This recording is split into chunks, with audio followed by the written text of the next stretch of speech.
Hey everyone, brand new series in the book of Proverbs, and this week we talked a lot about planning, a little different of a week, and but hopefully encouraging. Hopefully, gave us some stuff to think about, how to build a life that honors God.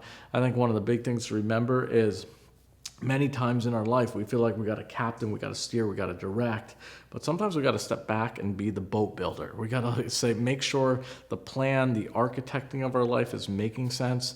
Get back to our priorities. What are the main things we should be about?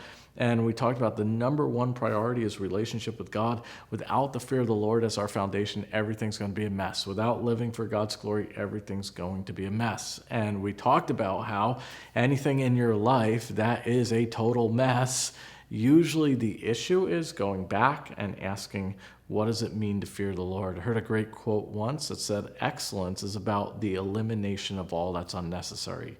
Usually as we return to the Lord, as we spend time making him the priority, we start to realize there's some things we have to get rid of. There's some things that we're doing that don't help us serve the Lord, love others, advance his kingdom.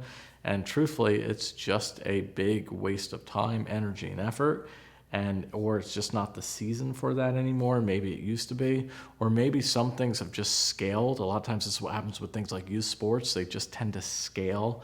Next thing you know, you're in clubs and you're driving down to Florida for a tournament and you're like, how did I wake up and this became my life? And so here's the big question. What's it look like to build our lives on the foundation of fear of the Lord? Maybe just honestly, are there things that need to be pruned and scaled back?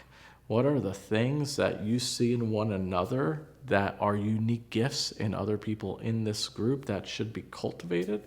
And then lastly, how are you this year going to make that plan? What are some places in the Bible where you see people doing this, where you see people refocusing, sometimes trimming stuff, sometimes rededicating the work to the Lord? And just hope you guys have a great discussion.